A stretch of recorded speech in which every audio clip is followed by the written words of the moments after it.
Hello again, ladies and gents, welcome back to my channel, and thank you so much for subscribing. I've tried my hand at walkie-talkies, walking through fields, talking politics, so now I thought I'd try drivey-talkies, safely of course, talking politics while driving, see if this starts a trend. Now, if you're a Jew living in Britain, leave. Go back to Israel. At least you guys have a homeland to go back to. Us, we've got here, and it's slowly slipping away from us, unfortunately.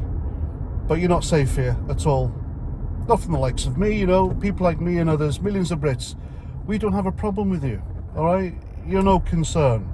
You don't cause problems.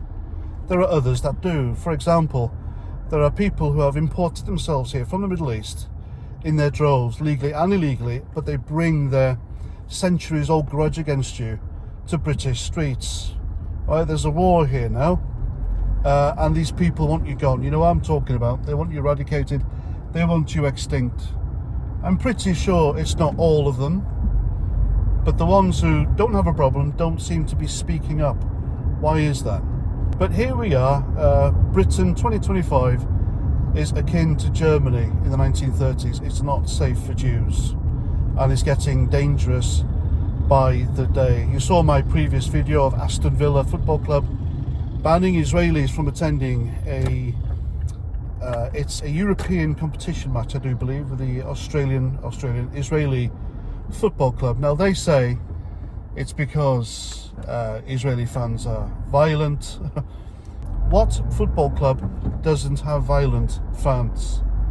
But no, it's because they're Jews. At the end of the day, that's all it's all about.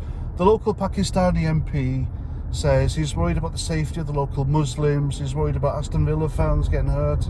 Nothing to do with that at all. Nothing. And it's not Aston Villa fans who have called for this, by the way. They're innocent in all this. They're as disgusted as everyone else at this religious partisan hatred being peddled, and their club being used, and its good name. Aston Villa has a good name, good reputation. Being dragged through the mud and being associated with these cavemen who've hated Jews for centuries. But there we go. That's where we are now. How sad is that?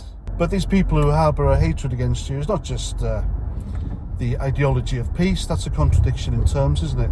It's like King Charles or the monarchy having the title Defender of the Faith, and they do fuck all to earn it.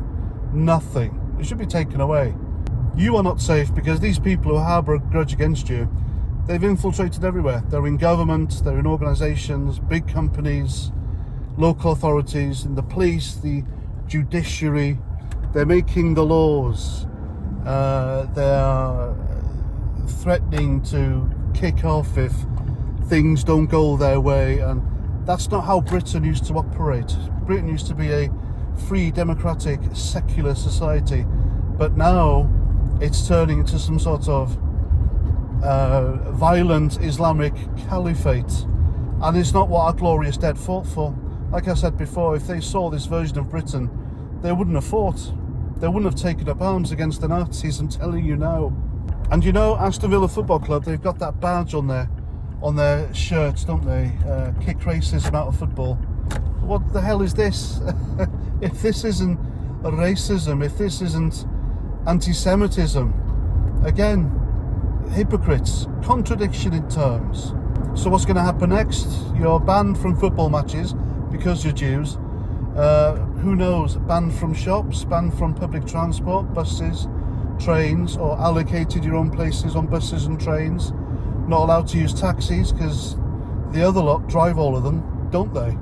You'll be banned from libraries, schools, maybe wear a star or another symbol to identify who you are, so you can be abused and shunned and denied services, or maybe in the end put in some sort of special camps to keep you safe. Who knows? I'm not scaremongering here, but this is how Germany started. This is how the Nazis started, 1930s Germany, for heaven's sake. And it's going the same way. And it's not what I want. I don't want it. I think it's disgusting. It's disgraceful. That's not what Britain is all about. Everyone should be equal. Everyone should be treated the same. Everyone should not be subject to being discriminated against, unless of course you're a filthy criminal, and then you lose your rights, and you earn that right by doing your time in prison or being properly legally punished. But even that's been compromised now. So there we go. It's the Jews today. Who's next? Who's next on their list of this special treatment? I don't know, but I really don't like where it's going. I really don't. It's sinister. It's sinister stuff. But there we go. All we can do now is call it out. Call it out for whatever it is, and just shame them. Name and shame, folks. Name and shame. Anyway, there we go. Hope you liked. I've done this without crashing. I've done it safely, by the way. Anyway, I'll catch you guys later. Look after yourselves. I'm Roger Trout.